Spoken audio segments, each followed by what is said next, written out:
Kung gusto ka magbuhat og koral sa imong bukid mga kabukid, dahil nanginahanglan kag poste, kanin nga tanom ang gamita.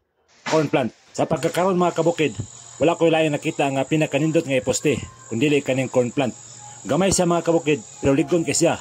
Pwede sa lansangan, pwede sa hiktan. Dayon kung matuslok na sa sayuta mga kabukid, dili na siya mamatay. Muhangtod siya mga kabukid. Karon, mo'y akong igamit og poste. Sin na nga akong ikoral mga kabukid. Pwede po nimo ni lansangan og barbed wire mga kabukid.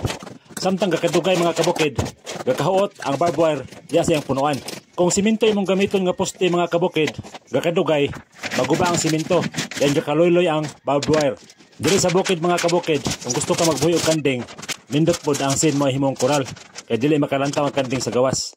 Makita na to mga kabukid, nga ang corn plant nga atong gitanom, dili gid mamatay.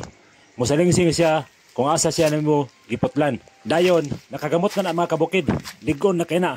Dili na siya basta-basta nga mabali, isan pagbanggaan pa na og baka. Dayon, kana iyang salingsing mga kabukid, isan paggamay pa na siya, pwede na nimo siya balion o gitanom. Medyo taas-taas na gid ang atong nakoral diri sa bukid mga kabukid. Kung daghan na kay similya sa corn plant mga kabukid, pwede pod nimo nga maoray buhaton nimo nga koral. Di ka na kinahanglan mag-barbed wire, di ka na kinahanglan magbutang og sin. Imo siyang itanom, dugol kayo, pagsakadangaw.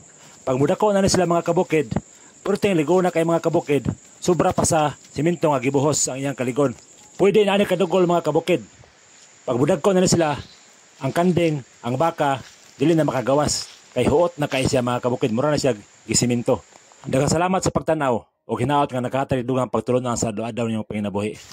Bye-bye.